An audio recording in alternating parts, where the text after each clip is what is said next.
or have another print disability which makes reading, holding a book, or turning a page difficult or impossible. The content is copyrighted by the respective publishers. For more information, please visit us on the web at nfradioreading.org. Hello, this is Marge Lover, and for the next hour, I'll be reading from current issues of the Lockport Union-Sun Journal on the Niagara Frontier Radio Reading Service. And we're going to start out with the issue dated March 13th, which is a Friday. So, the mayor is trying to fill a post. So, Mayor John Lombardi III said he is in no hurry to fill the vacancy for his confidential secretary after Paula Halliday Travis, who last held the post, was terminated following her arrest on welfare fraud charges last month. "I'm taking my time," Lombardi said. "I'm handling all the emails myself and trying to handle all the correspondence. The city clerk is helping immensely. I have advertised and received very few responses." Lombardi said the position is tough to fill because it is a non-represented appointment, meaning that it's not within a union and the person could be replaced when another mayor is elected. "They work directly with me at my pleasure," he said. "We're presently working with ADECO to sign a contract to bring temporary assistance in." Lombardi said he can receive emails at mayor@lockportnewyork.gov if you're interested, or anybody you know is interested.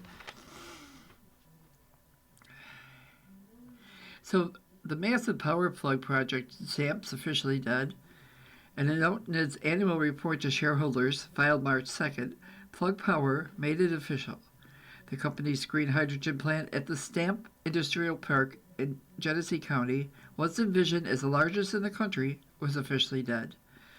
The note, just a single paragraph, says simply that Plug Power has inked an agreement to sell off the land it bought from the Genesee County Economic Development Corporation, plus the electric substation infrastructure it had paid for. The buyer is Stream Data Centers, which is planning a massive $19 billion data center at the site. With that, the project that previously earned local tax breaks and a low-cost hydropower allocation equal to $4 million per job, among the latest ever subsidy packages in New York, was over. What remains at the remote industrial park is the town of Alabama are two hulking groves, Plug Power's electrolyzers, under the company's initial plan. The school teacher faces federal charges over prostitution parties. A teacher from Rochester is facing federal charges related to prostitution parties at his residence. A federal grand jury returned an indictment Thursday charging Eric Simpson, also known as Major Hands, 66 of Macedon, with the use of interstellar facilities to promote, manage, establish, carry on, and facilitate a prostitution empire. The charge carries a maximum penalty of 5 years in prison, according to U.S. Attorney Michael D'Amico. Assistant U.S. Attorney Casey Chelbeck, who is handling the case, stated that Simpson was recently a public school teacher in Rochester who lived on Canandaigua Road in Macedon. According to the indictment, between 2021 and December 2025, Simpson maintained and utilized his Canandaigua Road residence as a local location where commercial sex workers met with customers and engaged in commercial sex transactions. Simpson regularly promoted, managed, and carried on prostitution parties, arranging to have commercial sex workers present and available to perform commercial sex acts with himself and with those he invited to the parties. Simpson promoted the prostitution parties via email, and in those emails he detailed how many women would be present, sometimes identifying them by first name. Simpson managed the terms of the prostitution parties, including setting a cover charge for admission to the party, designating what rooms and other accommodations would be available, and telling prospective customers where to park to avoid being parked too close to his house. The emails directed customers to negotiate donations for services directly with the dancers. Wow. So there was a wrong turn on the Peace Bridge from Ontario recently that led to the arrest of 3 Canadian citizens involved in creating forged passports. Members of the Royal Canadian Mounted Police Federal Policing Central Region charged the 3 Canadian residents after the Canada Border Services Agency seized multiple forged Canadian passports at the Peace Bridge port of entry in Fort Erie, Ontario. The investigation stated after the individuals were referred by Border Services officers for a second examination when returning to Canada after taking the wrong turn towards the bridge to the United States. I guess it was a costly mistake for them. So, the state police also identified a cold case victim. So on March 20th, 1970, the body of a male was located without a head or hands on Davis Road in the town of Andover. Well, over the course of nearly 56 years of investigating, members of the New York State Police continued to track down every lead, but the identity of the man could not be determined. And Andover is about 45 miles east of Olean. So on June 7, 22, an exhumation of the body was conducted for the purpose of collecting DNA. With the assistance of the Federal Bureau of Investigation, the DNA was ultimately used to determine the body to be that of 35-year-old Clyde Coppage, who had been living in Genesee, Pennsylvania at the time of his disappearance. Coppage was not originally from the area and has never been reported missing.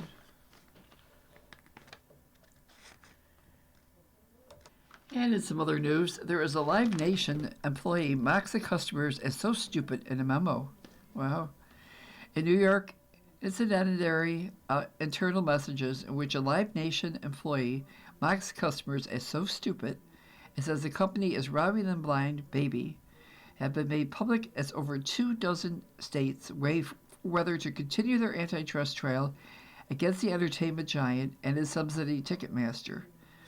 The messages from late 2021 through early 23 on the online work messaging platform Slack were highlighted late Wednesday in a filing by government lawyers released in the public court record. The lawyers insisted that the messages should be evidence in the week-old trial in Manhattan federal court against Live Nation and Ticketmaster. At the trial, lawyers for the federal government and 39 states and the District of Columbia say that Live Nation and Ticketmaster was squelching competition, driving up prices for fans through threats, retaliation, and other tactics to suffocate the competition by controlling virtually every aspect of the industry, from concert promotion to ticketing.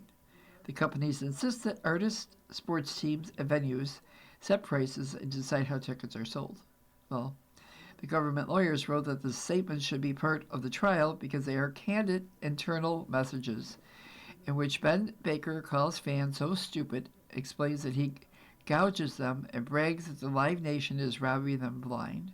Baby. Wow. Nice guy. And again, today in this issue, we have some comics.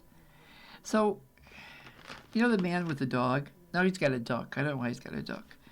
But Drabble, his name is. So he says to his friend, who was the National League era leader in 1964? And the duck thinks, Sandy Koufax. And the guy says, I don't know, but I'll ask. So he goes at his cell phone to ask Alexa. And the duck's going, Sandy Koufax. And the other man said, who was the national leader era in 1964? He's asking Alexa. And the duck says, Sandy Koufax. And Alexa says, Sandy Koufax. And the duck said, the only reason people need AI is because ducks can't talk. Pretty smart duck that guy is. Then Mother Goose and Grimm. There's a dog, Mother Goose's dog, and then there's this other really ugly dog. And the other dog has got toilet paper in his hand. He's by a fire hydrant, and he's spraying the fire hydrant with disinfectant. And Mother Goose's dog said, Ralph, I think you're becoming too domesticated.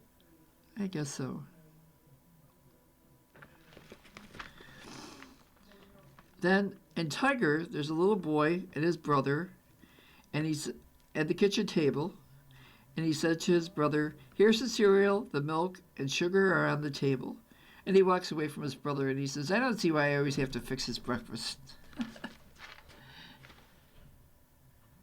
And now we're going to move on to 14th and 15th, which I think was last Saturday and Sunday issue. So A church encounter haunts a woman. So, Donna McCrobin has been a regular parishioner at Our Lady of Czestochowa in North Tonawanda for the past 38 years.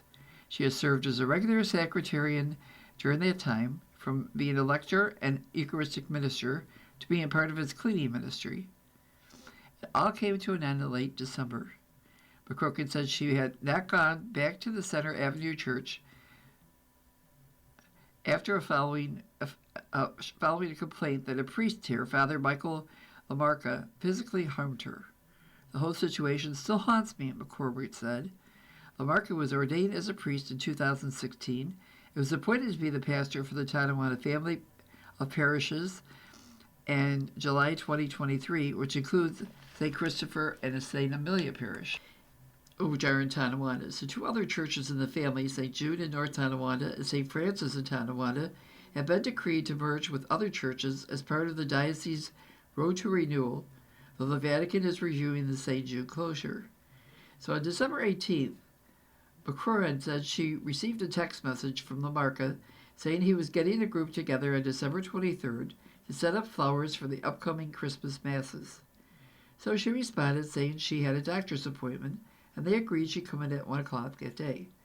So when she arrived at the church on December 23rd, she saw Lamarca and an assistant.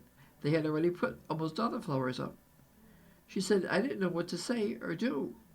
He's not a young man you could challenge. He's not a man you could challenge. I didn't know what to say or do." So as she was picking up some leaves on the church's altar, Lamarca came up to her saying he wanted her there at noon. When she responded with a text saying he agreed to the time change, he said he did not write that. Lamarca then told her to get out of the church and hand over her keys. As she left to go get them, he followed her into another room, continued to berate her as she asked him to stop. And he said, "I don't want a person like you in this family of parishes," McCormick continued. And said, "I will not acknowledge you as a priest." I told him he was evil. As Lamarca continued to yell at her, he eventually grabbed both of her arms and forced her against the counter in the sacristy. As McCrorin kept repeating, "Don't touch me," she eventually wrestled free from his grip, and he just left the room. McCrorin left the church with fellow parishioner Karen Kozlowski, who had witnessed the event and later accompanied her to Lamarca's sentencing in North Tonawanda City Court. She was not planning to press charges, but when she woke up the following morning with sore arms and red marks, she went to DeGraff Medical Park, where doctors diagnosed her with contusions, which are bruises. She then went back to the police station, telling them she wanted to press charges. Her contusions lasted for 2 weeks, while every other bodily harm went away after a few days. She was kept her distance from Our Lady of Czestochowa ever since. After turning himself in to North Tonawanda Police on January 9th, Lamarca was later charged with second-degree harassment. Then on February 27th, North Tonawanda City Court Judge Sean Nickerson sentenced him to 6 months of counseling on a non-criminal violation. A protective order was issued on behalf of McCrorin, another reason she cannot attend church at Our Lady of Czestochowa. Wow. Some people just think they have too much power, I guess. So there was a customs officer seized some counterfeit items at the Buffalo Rochester Airport. U.S. Customs and Border Protection officers have seized a variety of designer items bearing counterfeit trademarks in the past several weeks. Custom officials said an import specialist at the Port of Rochester Airport of Buffalo Airport sites were inspecting shipments that obtained designer items, discovered knockoff items, and seized them for bearing counterfeit trademarks. Wow. Okay, so in brief, there was a stabbing, and Lockport police are investigating a fatal stabbing that occurred on the 200 block of Genesee Street about 3 p.m. Friday. That was the 13th. Police were expected to release details on the incident. And then there was a Lockport man charged as child sex abuse case. A town Lockport man arrested Friday on charges that he sexually abused a child while working as a babysitter for a child in Middleport. So Luke Smeel, 24, was taken into custody by members of the Niagara County Sheriff's Office Criminal Investigation Bureau. He was arrested and charged with 2 counts of first-degree rape, first-degree sexual abuse, and endangering the welfare of the child. The charges follow an extensive investigation into incidents involving a child under the age of 5 in the village of Millersport in 2025. And then there was also a rabbit raccoon. Did you know this? In Ransomville? He encountered a dog in Ransomville, and I don't know if he bit the dog or not. It doesn't say. But, I guess he did. So the dog was current with his rabies vaccination. It's going to receive a booster. So here's some opinions, and this is just an opinion by Bill Keeter, who is a CNHI columnist. He said, blustering by Defense Secretary Pete Hegseth and his Iran war press briefings has gone beyond military matters to being full of himself.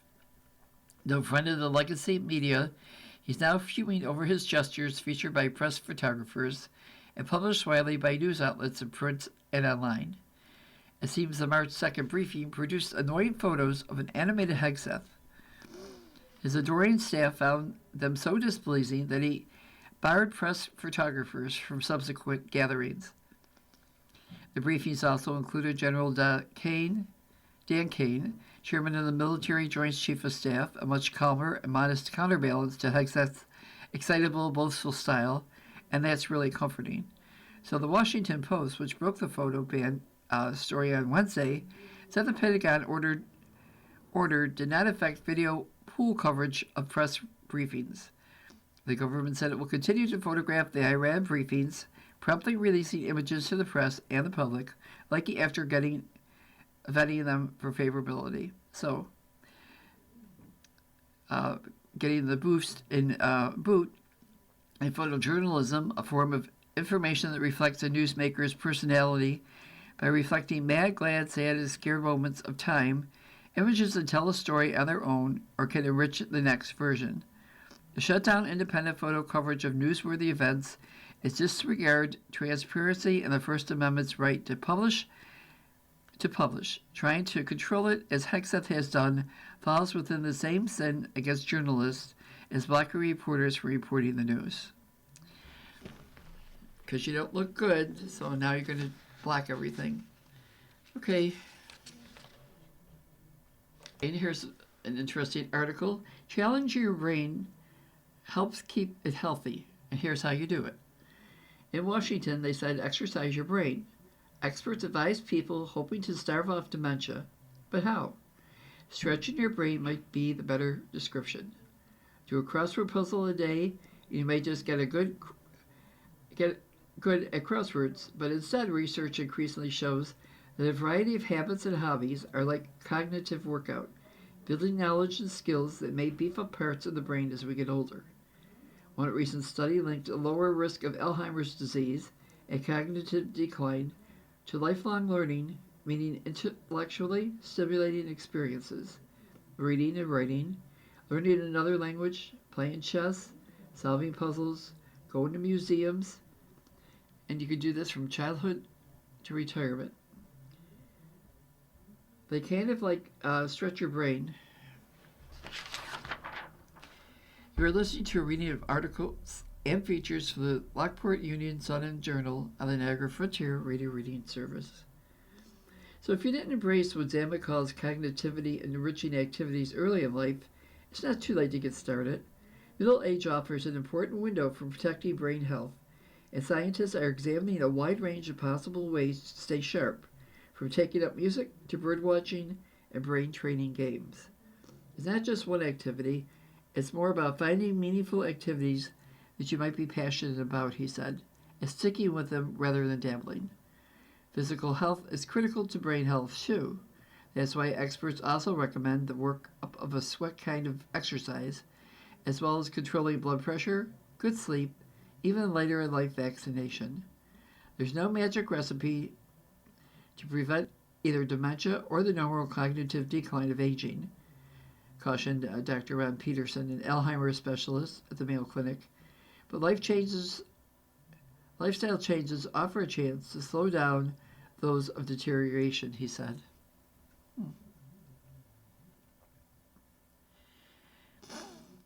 So, oh, they've got some stuff. This was, I guess, just before St. Patrick's Day. Yeah. So they had corned beef and cabbage. I hope you all had some corned beef and cabbage for St. Patrick's Day. They had an Irish banoffee pie. Huh. Something a little bit different. So corned beef and cabbage recipes, of course. And there's some famous Irish people. Did you know? Let's see. Liam Neeson was Irish, of course. Maureen O'Hara, Pierce Brosnan, Colin Farrell, Bono, Van Morrison, Sinead O'Connor, the Cranberries, I guess they're all Irish, Bob Geldof, Oscar Wilde, Bram Stoker, Yeats, Bacon, George Bernard Shaw, Daniel O'Connor, Michael Collins, Arthur Guinness. They were all Irish people. And let's see what the comics are doing today. So, and Drabble, that's the one with the man with the duck, he says to his wife is there at the table, and his daughter, and his friend, and his son. And he said, his wife said, what would you like for dinner tonight? Fish tacos, turkey burgers, or pumpkin ravioli? Well, he said, we like to have something that isn't really something else. And the father said, of course, unless it's ice cream sandwiches. Well, ice cream, that's the food of the gods. There you go. So, Jiminy Cricket, Mother Goose and Grimm, is standing on a little shelf looking at Pinocchio. And Pinocchio's got all these scroll works on his arm. And Pinocchio says to Jiminy Cricket, it's not a tattoo, it's just woodworking.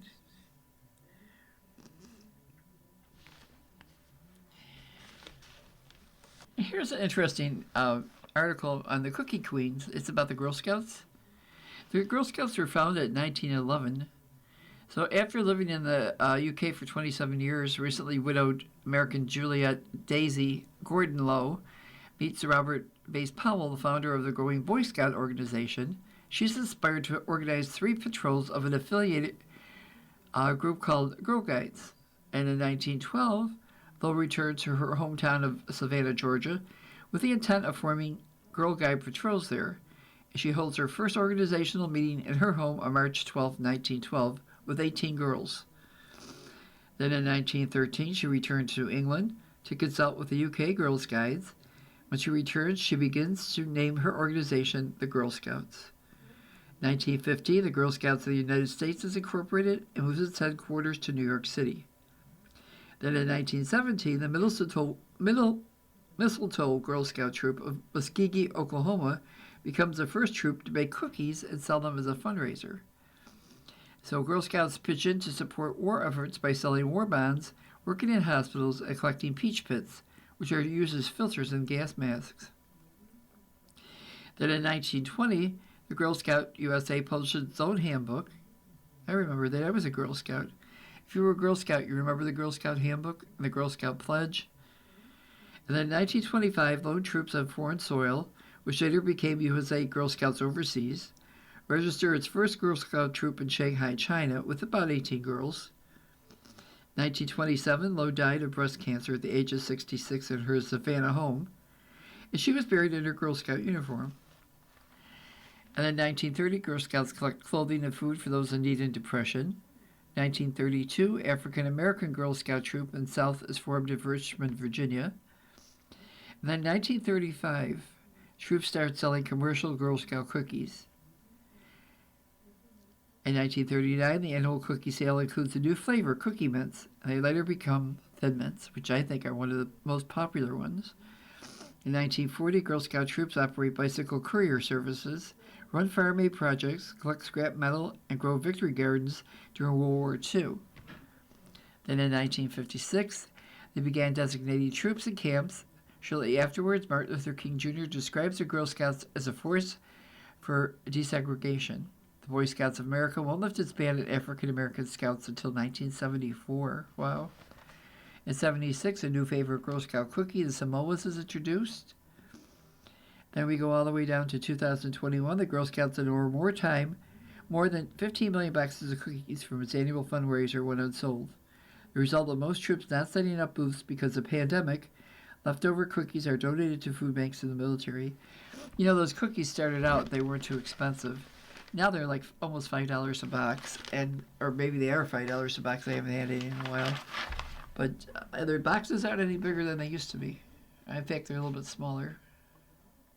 Okay, so next we're going on to the March 17th issue, which is Tuesday, which I think is St. Patrick's Day.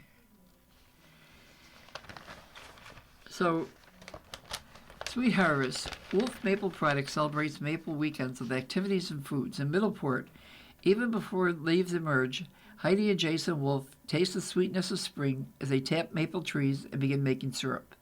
Family welcomes visitors to experience the harvest at Wolf Maple Products at 9355 Chestnut Ridge Road in Middleport this weekend and next. Heidi said the free 2-week event happening Saturday and Sunday from 10 to 4 includes a 40-minute tram ride out to the Maple Woods or Sugar Bush for a demonstration, displays of how Native American colonists made maple products, learning how sap is produced into maple syrup in the Sugar Shack, and a concession stand of foods with maple ingredients with a warmed dining tent. This Sunday, the Bluegrass, this was past Sunday, but I believe it's continuing next week too. So we have also a 2-month brush burn ban in effect. A brush burn ban is now in effect for New York State for the next 2 months due to fire risks. New York State DEC Commissioner Amanda Lefton announced a statewide ban on residential brush burning between Monday and runs through May 14th as part of an annual effort to prevent wildfires and protect communities as the weather gets warmer, creating heightened conditions. Many of us are looking forward to spring weather after a very cold winter, but with the warming temperatures come increased fire risk, she said. That's why we're once again asking all New Yorkers to abide by the 2-month-long burn ban. The more careful you are with fire, the better we can protect our communities and natural resources, as well as our forest rangers and firefighters across the state. There you go. So in brief, there's county park shelters are available. So reservations for picnic shelters in Niagara County Park are being taken now for the 2026 season. The county operates 5 parks: Kroll, Oppenheim, Royalton, Ravine, West Canal Marina, and Burmaster at Bognor Lake. Both slips are also to be reserved at West Canal Marina. Shelter maps and a list of park rules and policies and the reservation requests are available.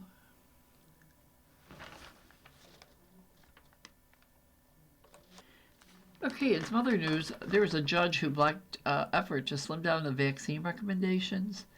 So a federal judge on Monday temporarily blocked federal health officials from cutting the number of vaccines recommended for every child and said that U.S. Health Service Secretary Robert Kennedy Jr. likely violated federal procedures in revamping a key vaccine advisory committee. Decision halted an order by Kennedy, which was announced in January, to end broad recommendations for all children to be vaccinated against flu, rotavirus, hepatitis A, hepatitis B, and some forms of meningitis and RSV. It also stopped the meeting of a Kennedy-appointed Vaccine Advisory Committee, which was set to convene this week in Atlanta. The judge's order, however, is not the final word. The blocks are temporary, pending either a trial or a decision for summary judgment. Federal health officials indicated they plan to appeal. So, the war is raging on, as you know, at multiple fronts. In Beirut, Lebanon, the war in the Middle East raged on multiple fronts Monday, and that was last Monday, which was 16th. And it's been going on ever since, and it's going to continue to go on. So there we go. And you probably hear this on your news all the time. So, you know what? I know it's past St. Patrick's Day, but there's an interesting article of why we celebrate St. Patrick's Day and who St. Patrick was. Well, his name wasn't Patrick, first of all. It was Maewyn Saccott. Only later did he change his name to Patricius. He wasn't Irish. He was born in Britain to an aristocratic Roman family around 390 A.D. He lived a life of comfort until he was 16 years old when he was kidnapped and sold into slavery in Ireland. For 7 years, he tended sheep. Eventually, Sukkot escaped, found passage on a pirate ship back to Britain, and reunited with his family. In the meantime, however, he had found religion. He became ordained as a priest, moved back to Ireland, and devoted his life to converting the Irish from paganism to Christianity. And he wasn't a saint. According to the Catholic Church, Patrick was never officially canonized, which means he's not a saint in the Catholic Church. He didn't drive the snakes out of Ireland. In fact, there were never any snakes in Ireland. Snakes are cold-blooded creatures and can't survive in a cold environment. So fossil records of Ireland show no snakes at all, ever. Patrick baptized thousands of Irish people and helped drive the pagan Druids out of Ireland. Historians felt the Druids in the same story somehow got turned into snakes. So, those green shamrocks that we celebrate, according to Irish legend, Patrick used the three-leaf shamrock to illustrate the Holy Trinity, the Father, the Son, and the Holy Spirit, to his listeners when he was first teaching them about Christianity. And the color green, St. Patrick's color of choice, wasn't green, it was a light shade of sky blue. Green didn't become a symbol of Ireland until the Irish Rebellion of 1798, where British soldiers wore red, so the Irish wore green to stand out. And it's a tradition that folks who don't wear green on St. Patrick's Day get pinched. One reason floated for this is because leprechauns supposedly play pranks on people who don't show sufficient support for the Irish. St. Patrick's Day was a minor religious holiday in Ireland, which families would celebrate with a big meal. It was in the American colonies as St. Patrick's Day became a great big deal. So eating the corned beef and cabbage is more than an Irish-American tradition than Irish tradition. Irish immigrants to the U.S. in the 19th century found corned beef was cheap and readily available in New York from butchers serving the Jewish communities, but had been in short supply and therefore a luxury item. In Ireland, they found cabbage was pretty cheap as well. And of course, I drank beer. Most pubs in Ireland were shut down by law on that holiday, but the beer industry made a huge push in the late 1970s to change that. They sure did. So let's see what's going on in the comics today. So, Andrew Abel, the guy with the duck, his wife, he also has a dog. His wife's outside the house. And she says, I'm wearing green shirt and me leprechaun hat. I'm feeling might festive. Come, Wally, that's the dog. Let's take a walk and wish one and all a happy St. Patrick's Day. And the dog goes, no, thank you. So, and Tiger and his little brother's watching TV. Tiger comes up to him and says, why are you covering your ears? He said, because I got the volume turned out too loud.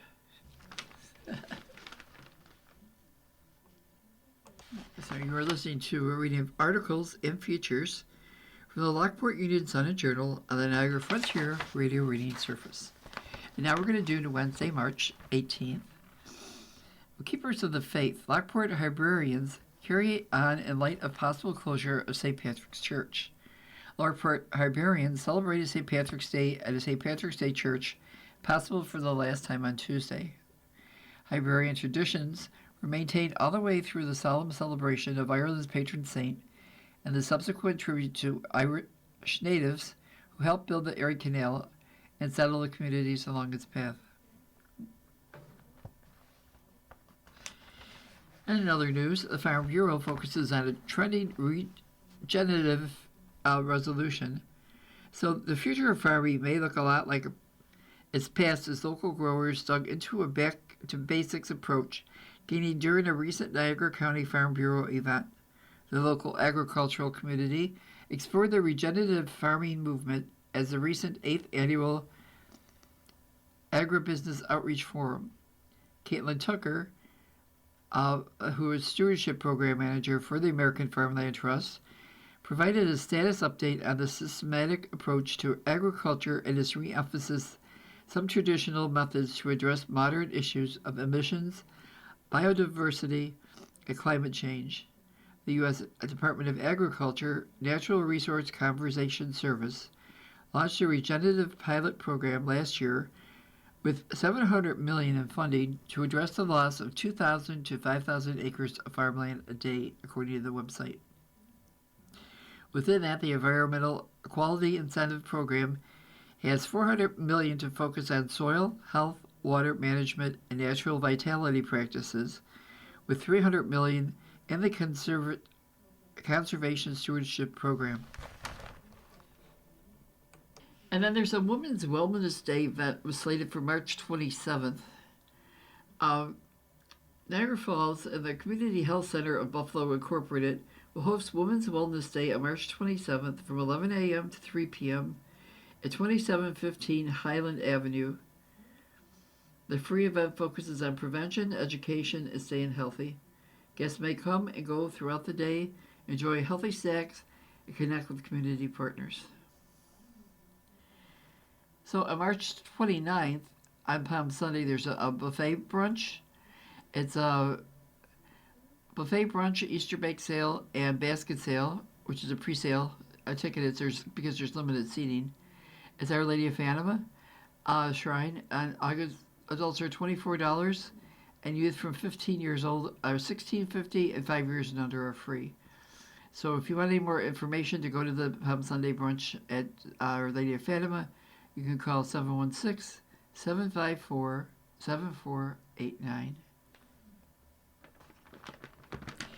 And we do have unfortunately, some obituaries in this issue. There is a Thomas Jones who passed away on March 11th. He was in hospice. He was born in 47, so he's about 78, 79 years old. Joan Wozniak, she was 91 in Middleport. She passed away on March 15th. Norma Sturvant, Lockport, passed away on March 15th also. And Alice Carol Anderson, she was 82 of Lockport. She passed away on March 13th. And of course, for those people who have friends who drive, or if you drive, the Iran war has rattled the global flow of oil, with steeper fuel costs already straining households worldwide. And in the U.S., drivers are now facing the highest prices they've seen at the pump in nearly 2.5 years. I just went and bought gas on Monday, and I paid $3.79 a gallon. And it's just going up from there, so it's pretty bad. So according to Motor Club AAA, the national average for a gallon of regular gasoline jumped to $3.79 on Tuesday, up from $2.98 consumers were paying before the U.S. and Israel launched the war with joint attacks against Iran on February 28th. While the last time gas prices were as expensive as that was now in October of 2023. It's pretty hard. I mean, things are tough for everybody right now, Amanda Acosta, a Louisiana resident, told the Associated Press while filling up her car's tank this week. I'm getting way less gas and pay way more money. She isn't alone. Pain at the pump have been one of the most immediate economic impacts of the conflict, because the price of crude oil, the main ingredient in gasoline, has soared and swung rapidly in recent weeks due to ongoing supply chain disruptions and cuts from major producers across the Middle East. Brent crude, the international standard, was trading at over $102 a barrel on Tuesday, up from roughly $70 just weeks ago. And benchmark U.S. crude is now going for nearly $96 a barrel. So many eyes are on the White House. Before the war, President Donald Trump once bragged about keeping gas prices low, but he's since pivoted to trying to paint high oil prices as a positive outcome for the U.S. In a post on his social media site last week, Trump said that because the U.S. is now the largest crude producer in the world, when oil prices go up, we make a lot of money. Companies that supply oil benefit from higher prices, but steeper costs always pinch consumers' wallets. And today's rising prices arrive as many households continue to face wider cost of living strains. It could also push up already stubborn inflation, at least in the short run, and potentially hammer the economy more significantly if steep costs drag on. Experts state that it could apply more pressure on the Trump administration, particularly as affordability continues to stay at the top of voters' minds, of course, today. And They travel. Guy taking his dog for a walk. The dog's running. The dog said, "Okay, let's go this way." Uh-oh. Then he sees a squirrel. He goes, "Squirrel!" And the guy starts running with him and says, "Never sure which one of us is on the leash." And Mother Goose and Grim. They had dog and Mother Goose and Grim. Pretty smart guy. He's talking to his other dog, the one with the pointy. He's got pointy ears. He says, "I can tell it's raining by my ears." The other dog said, "How?" He said, "Well, if it's raining, they get wet." So, and Hugo and Tiger, as kids, hammering nails into wood. Typical boys, hammering nails into wood. Then his girl comes up to him and said, "Want to share a candy bar with me, Hugo?" He says, "Sure." She goes, "Well, what are you waiting for?" And she said to him, "Go buy one." And then in Baldo, there must be the grandmother. There's a woman sitting there with a little girl, and they're eating some dinner. And the little girl says, "Actually, I kind of like cow liver." And the mother says, "It's filled with iron, which is good for brain development." She said, "I knew it. I suddenly felt smart enough not to ask." And she says, "What kind of gross stuff does this liver does? Ugh." And in our last issue today, which is the 19th of March. So, charting the waterfront as an article, the city is beginning a multi-year progress of planning for waterfront improvements and developing grants after the Common Council approved a contract last week. So the contract, not to exceed $100,000, retains LaBella Associates, an architecture and engineering firm from Buffalo, to develop a local waterfront revitalization program for the city. The city received an $85,000 grant from the New York State Department of Transportation for the initiative and contributed $15,000 in required matching funds. So LaBella Associates was chosen through a request for proposal at the beginning of the year. So according to the RFP, a draft plan is due for review next March. Mike Marino, CEA of Nussbaum and Clark, the engineering firm and retainer with the city, said the Erie Canal is designated an inland waterway, which makes it quality for the state program. The first step on the process is to have this formal plan in place, Marino said, and then you can go back and apply for implementation funding. It's going to be 2 years to finish the LWRP plan. You're going to have meetings with the public. I think they're looking by the end of 2028. And they hopefully you can get projects submitted and groundbreaking in 2029 and 2030. Wow. So there's going to be an organist now to accompany celebratory silent film at the Riviera. So a free showing of Upstate kicks off a 100-year celebration. On December 30th, 1926, the Riviera Theater opened its doors with Upstage, a silent movie that could become a classic. Well, 100 years later, the sparkling North Tonawanda Showplace is holding a year-long birthday party that begins with the return showing of the film. On Sunday, Upstage will play at the Riviera for a special showing. Upstage is a romantic melodrama set in the world of vaudeville. The black and white silent movie stars Norma Shearer as an ambitious small-town woman who finds herself confronted with the adage, "The show must go on." The 76-minute feature co-stars the famed New York musical comedy legend Oscar Shaw. It is directed by Mona Bell and written by Lorna Moon from a screen story by Walter de Leon. The interrogatories, also known as explanatory title cards, are written by Joseph Ferrara. You are listening to a reading of articles and features from the Lockport Union-Sun Journal and the Niagara Frontier Radio Reading Service. So the locals, 2 displaced by Michigan Street apartment house fire. And this was, fire broke out a unit of an apartment complex on Michigan Street late Wednesday morning. So that was on the 18th of March, causing the tenant's displacement and the death of a dog. According to the fire chief, Luca Quanzliano, Lockport Fire Department was summoned to 333 Michigan Street at 11:56 a.m. and a report of smoke in the building. The 911 caller said smoke was coming into her apartment and smoke detectors are going off. So the firefighters didn't see smoke from the outside of the complex, but a noticeable odor of smoke and fire was present.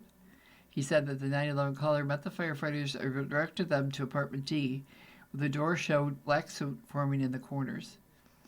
Firefighters forced their way into the Lockport apartment, located an extinguisher, a small fire in the corner of the kitchen next to the extending above the area of the refrigerator. The fire was contained in apartment D. All occupants of the complex were able to evacuate safely, but he said 2 dogs were removed by firefighters and rushed to a local veterinarian by the city's dog control office, and 1 dog died from its injuries and the other from is listed in stable condition. Aw, poor babies. So the Lutheran Student of the Year is named. Luke Fisher was named Lutheran Junior Honor Associates 2026 Student of the Year. Luke, who attends Emmanuel Lutheran Church in Lockport, is an 8th grader at Holy Ghost Lutheran School in Niagara Falls. His application for the award was supported by letters from his pastor, Reverend Kevin Craig, Holy Ghost Principal Pamela Giantionio, and Holy Ghost Lutheran Church's pastor, Reverend Denton White. Congratulations to him. So in other news, there's 2 girls who were reported missing in Lockport. The girls were last seen around 7:40 p.m. Monday in the area of Lake Avenue and Old Niagara Road in Lockport. Chrysania Makuritz, 14, is described as a white female, about 5 feet 3 inches tall, 150 pounds, with blonde and pink hair. She was last seen wearing a pink hoodie and light blue pants. She's believed to be in the city of Buffalo.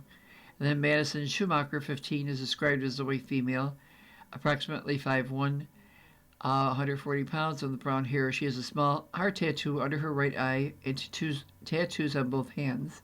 She was last seen wearing a gray hoodie and black and blue pants. So anybody with information about these girls is to call Derek Paccio at 716-438-3398. And then a drone drops knives, bandanas, and hair clippers into a New York prison. In Marcy, a drone flew over the grounds of an upstate New York prison after midnight and released a package containing knives, a cell phone, bandanas, hair clippers, and a green leafy substance between 2 dormitories, officials said Wednesday. The package was quickly recovered by staff after the drone was detected flying above the Marcy Correctional Facility at 1 a.m. Saturday. Investigators were trying to determine who was responsible, according to the State Department of Corrections and Community Supervision. The 2 double-edged knives were 8 inches, 20 centimeters, and there was more than a pound, or 530 grams, of the identified green leafy substance wrapped in clear plastic and balloons. The package also included 5 pieces of paper saturated in intoxicating chemicals, and chargers and accessories for 2 hair clippers, according to the department. The drone was recovered outside the prison, which is about 180 miles northwest of New York City. Using drones to smuggle contraband into prisons is not unheard of. Department Commissioner Daniel Moscato called it an evolving but intermittent threat to the state correctional system, which has experienced about a dozen other drone incidents. The commissioner used the incident to lobby for state legislation designed to address illegal drone use. The package recovered at Macy has wires protruding from it, prompting a response from a bomb squad to make sure it did not pose an immediate threat. Wow. Other news, President Trump pays his respect to U.S. service members killed in the Middle East. So in Dover Air Force Base, President Donald Trump paid his respects on Wednesday, it was the 18th of March, to Delaware for the servicemen who had been killed. There were 6 U.S. service members killed in the crash of a refueling aircraft. They were returned to their family. It was the second time since launching the war with Iran on February 28th that the Republican president attended the solemn military ritual known as a dignified transfer, which he once described as the toughest thing he had to do as commander-in-chief. So in other news, Gabbard says that Iran's regime is still intact and they refuse to discuss talks with Trump.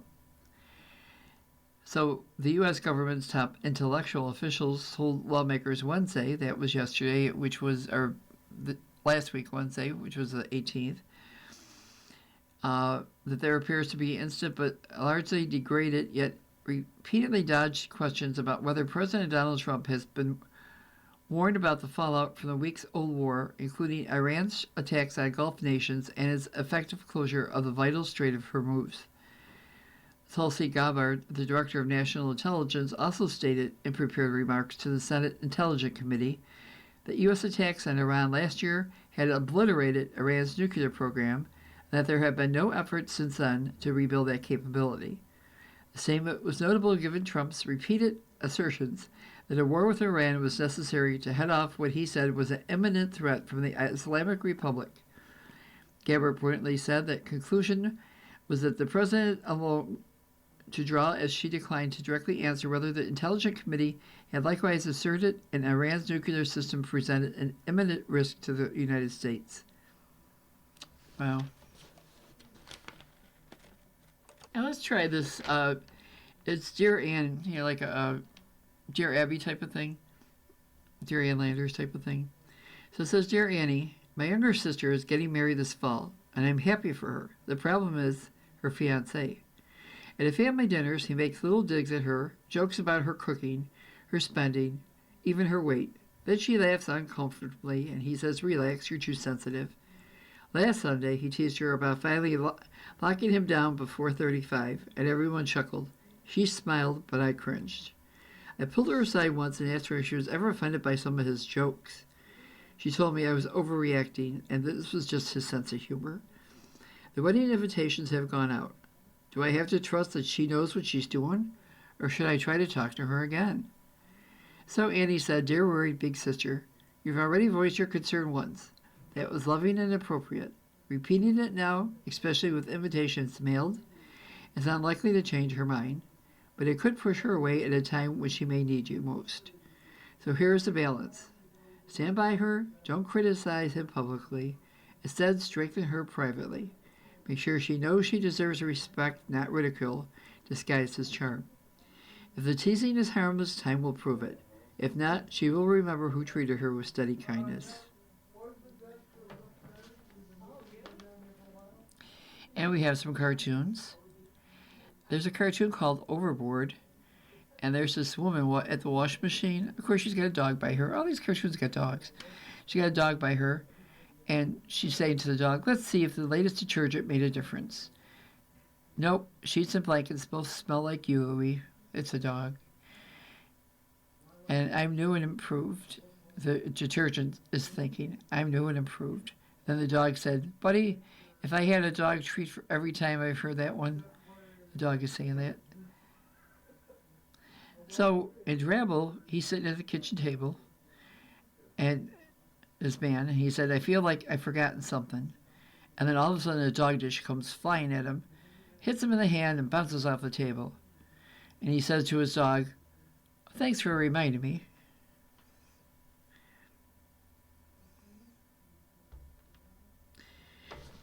And I think that's it for those. Let's see what else we have going on here.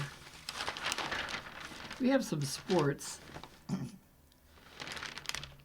North Carolina's Wilson Texas Tech's topping among the missing stars in the NCAA tournament.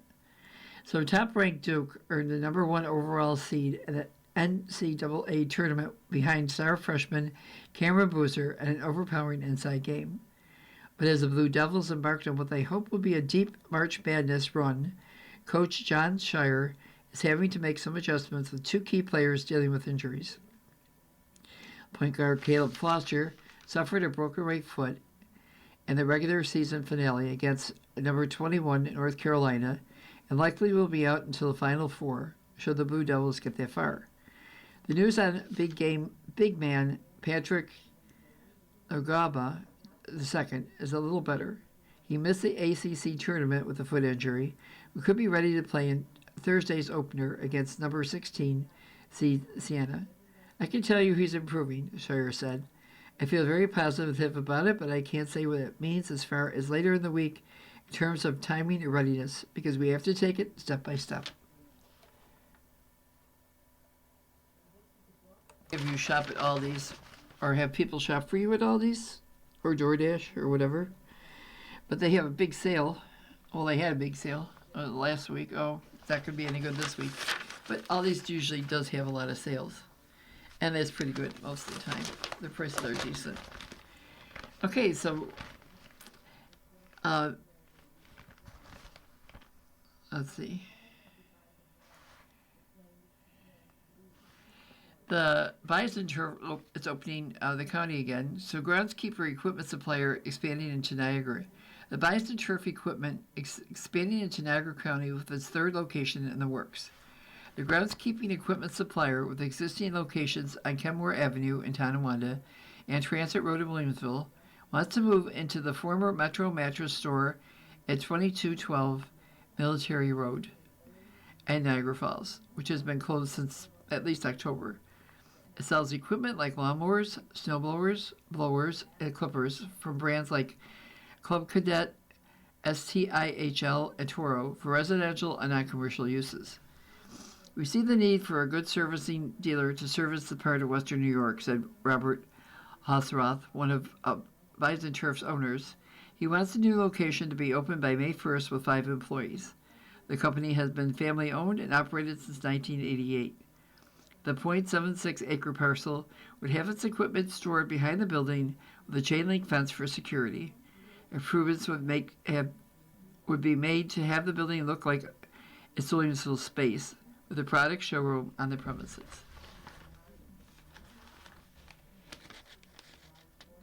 And last but not least, the Car Post promotes Blue Star program. Embarker, American Legion, Herbert W. Car Post 425 will provide Blue Star service banners for the families of active duty military personnel residing in the Barker, Somerset, Newfane, and Lyndonville areas. According to Dan Marsh, Car's Post Blue Star representative, the Post is providing banners to eligible families in the town of Somerset and neighboring communities. The Blue Star service banner is a U.S. military tradition that dates back to World War I. A banner displayed in the window of a home lets others know that someone in the family home is serving in the armed forces. A banner can have up to 5 stars, signifying that 5 family members are currently in uniform on active duty. Originally symbolizing a child or children in military service, stars on a banner today represent family members of all ages and service branches, including the National Guards and the Reserves. The banner displayed in the front window of a home shows a family's pride in its loved one serving in the military. It reminds others that preserving American freedom demands much, states an American Legion fact sheet. Blue Star service banners were popular during World War II, but not so widely embraced during the Korean and Vietnam Wars. American Legion began prompting the program, starting it anew following the September 11, 2001 terrorist attacks.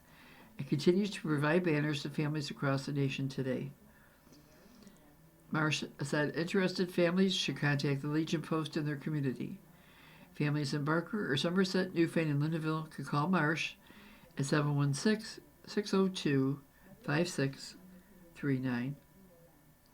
And here's some dates ahead of March. On March 29th, which was Sunday, there's a Palm Sunday brunch, buffet brunch, Easter bake sale, and basket sale. And I think we read that before. That's the one at Our Lady of Fatima, right? It sounds like it would be pretty interesting. Opinion. Again, it's an opinion. Edward Amzak commentary. He said it's not difficult to predict the end of the earth.